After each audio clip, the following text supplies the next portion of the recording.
Good evening. You're watching the news at 7:30 on ATV. I'm Anne Reeson. And I'm Emily Sue. Here are tonight's top stories. Former ICAC chief Timothy Tong insists he's a man of integrity after grilling by lawmakers.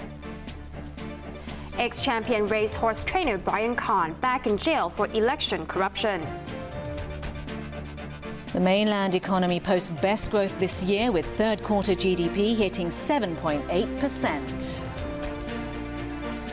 Embattled former ICAC Commissioner Timothy Tong, who's been accused of using taxpayers' money for entertainment and gifts, has insisted he is a man of integrity, although he admitted making mistakes when he headed the anti-graft body. Tong faced another tough session this morning with legislators who grilled him, this time over fish balls and beef brisket. Former ICAC chief Timothy Tong faced reporters after he was questioned for 4 hours by lawmakers on the Public Accounts Committee.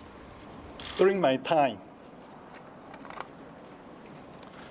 there are areas in which I made mistakes in the administrative areas concerning entertainment, duty visits, gifts. But I am a man of integrity.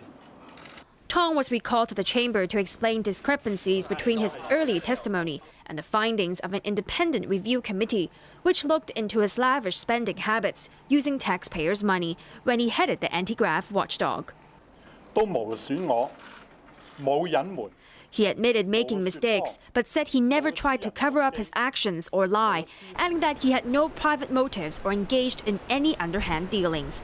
Nothing he did, Tong stressed, was driven by greed. It is not, to me, a question of personal integrity. Omission, mistakes have existed. Earlier, legislators grilled Tong over fish balls and beef brisket. Chairman Abraham Sheck asked him to explain why he spent more than $800 on those items as gifts. The ICAC had said it couldn't provide documents on this purchase. Tong said the fish balls and beef brisket were given to a group of visitors who had presented the ICAC with lychees, but he couldn't recall who bought them or put the purchase on record. Other lawmakers pounced on Tong's sightseeing tour of Leung City during a duty visit to Beijing and Yunnan province in 2009. In the last hearing, ICAC Community Relations Director Julie Mu, who organized the itinerary, admitted the trip was more fun than work. Tong today agreed half of his activities in Lijiang weren't directly related to his official duties, but insisted that they were useful because he was still able to liaise with mainland officials. Radical lawmaker Raymond Wong asked Tong if the chief executive was aware of the changes in his travel plans. Tong admitted no itinerary was ever attached in the 35 duty visit applications he submitted during his tenure, meaning that he could shorten, lengthen, or modify details of the trip as he wished. He also said he started the practice of serving the expensive liquor Mao Tai to guests because it's part of Chinese culture. The Public Accounts Committee is aiming to finish its investigative report and submit it to LegCo before the end of November. We look into issues such as governance and value for money audit in terms of overseas travels, in terms of entertainment, in terms of actual governance of ICAC during the tenure of Mr. Tong, whether he has violated the regulations, the ICAC ordinance.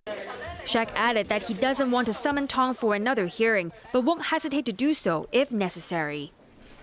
The Court of Appeal has imposed a 12-month jail sentence on retired champion racehorse trainer Brian Kahn for trying to bribe a voter to support him in a rural committee election in 2011. Kahn has already served 14 weeks behind bars, but he's back in jail after prosecutors argued that his previous sentence was too lenient.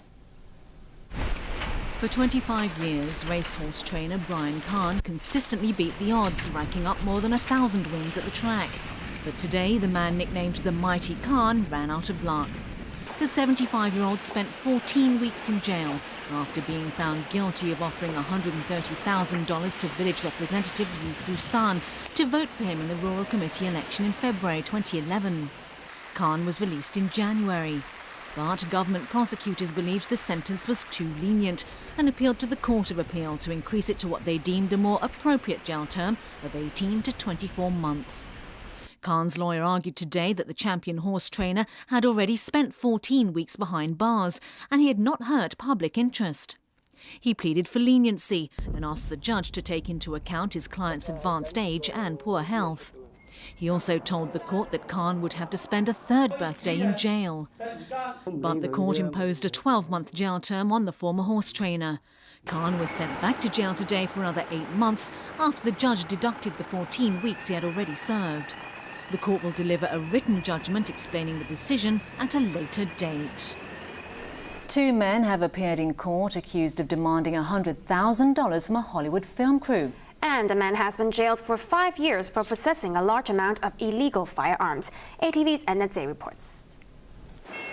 Joseph Ho was charged after more than 160 guns and 270,000 rounds of ammunition were found at a storage facility in Fort Tan in 2007. Today, he was sentenced in the High Court after pleading guilty earlier to possession of unlicensed firearms and explosives. The 57-year-old former shooting champion had failed to renew a firearms license, which expired in 2007, because he was serving a jail term on the mainland for gun-related offences. He was arrested when he returned to Hong Kong. The judge said the consequences could have been disastrous had the weapons fallen into the wrong hands. After considering Ho's guilty plea and the sentence he served on the mainland, the judge jailed him for 5 years. 2 brothers have appeared at Eastern Magistracy charged with extortion and assault. They allegedly demanded $100,000 from a film crew on the set of the new Transformers film in Quarry Bay yesterday. Hollywood director Michael Bay and 3 police officers were injured during an argument. The brothers did not enter a plea and were remanded in custody until their next court appearance in November. Edna Zay, ATV News. London Mayor Boris Johnson, who's visiting Hong Kong, has refused to comment on the city's political development, saying it's an issue for people here. He made it clear that his maiden visit is aimed at strengthening ties between Hong Kong and London. Britton Clennett reports. Fresh from a 6-day trade visit to the mainland, Boris Johnson made the most of his Hong Kong stopover. A media scrum greeted the London mayor as he arrived at Wan Chai Star Ferry Pier on a revamped version of London's iconic double-decker bus. Got it? Okay. On board, local and international reporters scrambled to talk to him. Go to the back. Everyone takes. Johnson, who's in the city with Chancellor George Osborne to promote investment in Britain, faced a barrage of questions about universal suffrage, but he steered clear of the controversial topic. Just last month, British Foreign Office Minister Hugo Swire was denounced by China for saying Hong Kong people should have a genuine choice when it comes to electing their leader. This is something really for Hong Kong and for its people. I would leave it very much to you guys. That's not something I would want to get involved in. It would be wrong of me to weigh in on that. Johnson said there should be more flights between Hong Kong and London to cement the ties between the 2 business and financial hubs. In expressing his love for Hong Kong, the mayor, who is known for his frequent media gaffes, admitted making another mistake. We need to imitate Hong Kong. One of the great experiences I've had here is learning from the drive and the zap and the can-do spirit, what we call gung-ho in England. I thought gung-ho was a Chinese word, but it turns out not to be a Chinese word. Later, Johnson took the new London bus to the British consulate in Admiralty, where he said Hong Kong should consider using a version of the eco-friendly vehicle. Boris Johnson's visit has been filled with all the media stunts people have come to expect from him, but it's also clear he's serious about boosting ties between the financial hubs of London and Hong Kong. Britton Clennett, ATV News. The mainland economy has posted its best growth so far this year, climbing 7.8% in the third quarter after a boost in government spending. The latest GDP numbers show that the world's second largest economy is on track to meet Beijing's economic growth target of 7.5% for the year. Central government economists said in Beijing today that mainland economic growth accelerated for the first time in 9 months. Gross domestic product rose 7.8% in the third quarter, up from 7.5% for April to June. National Bureau of Statistics spokesman Leung told reporters the economy in the third quarter showed some positive signs. He added that the fundamentals of China's economy are turning for the better. But any optimism from today's figures could fade quickly as global demand remains volatile. This was underlined by a rare and unexpected 0.3% fall in September exports. China's top economic official, Premier Li Keqiang, boosted factory output and investment to meet Beijing's economic growth target of 7.5% for this year. The pickup in the latest GDP figure reflects Li's implementation of what analysts are calling a mini fiscal stimulus, which included railway spending and small business tax breaks to support the world's second largest economy. I expect over time, and perhaps not soon, we'll start to see, maybe in the next 2 or 3 years, we'll start to see a deceleration in GDP growth to another slower but more sustainable growth trend of perhaps 5 to 6%. Other data released today showed a broad easing for the mainland economy. Industrial production, which measures output from millions of factories, workshops and mines, rose 10.2% in September from 10.4% the previous month. Retail sales, a key indicator for consumer spending in the world's second largest economy, also rose 13.3% in September after a 13.4% increase in August. Fixed asset investment, which is often used as a measure of construction activity, rose 20.2% in the first 9 months of the year. The encouraging data gave a modest boost to the Shanghai Composite Index, which closed 0.2% higher at 2,193 points, while the Hang Seng Index finished 1.1% or 245 points higher at 23,340. The latest report card for the economy comes as the new leadership in Beijing prepares for a meeting next month, where President Xi Jinping and other senior officials will discuss rolling out policies for economic changes. A large group of Japanese politicians visited Tokyo's controversial Yasukuni Shrine today for the Autumn Festival, a move that triggered an outburst from China. This comes a day after one minister delivered an offering on behalf of Prime Minister Shinzo Abe, prompting demands from China and South Korea for Japan to face up to its history. According to Japanese media, Liberal Democratic Party lawmaker Hidehisa Otsuji, former Land Minister Yuichiro Hata, and one-time Gender Equality Minister Sane Takaichi were part of a group of 157 lawmakers who paid their respects at Yasukuni Shrine today. The shrine is controversial because it honours Japan's war dead, including some convicted as war criminals after the Second World War.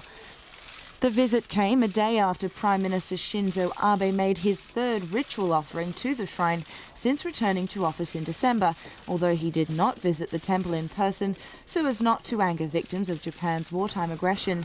But the Foreign Ministry in Beijing today said Yasukuni consecrates monstrous crimes committed against Asia's victimized peoples and is a major matter of principle straining Sino-Japanese relations. Despite the complaints, other lawmakers are also expected to pay their respects during the shrine's Autumn Festival, which ends on Sunday. But for some of today's visitors at least, it was a personal moment and not a political statement. I visited the shrine to pray for those that lost their lives in battle and make a wish for peace, said Internal Affairs and Communications Minister Yoshitaka Shindo. Also, I came to pay my respects to my grandfather, who is honoured here. At the daily press conference, Deputy Chief Cabinet Secretary Katsunobu Kato told the media that the government had no comment on the matter of officials visiting the shrine. Britton Clennett, ATV News. Still to come on ATV's main news tonight. Free Chinese language tabloid Sharp Daily to close down on Monday. US museums and parks reopen as federal employees return to work after shutdown ends. Soccer fever.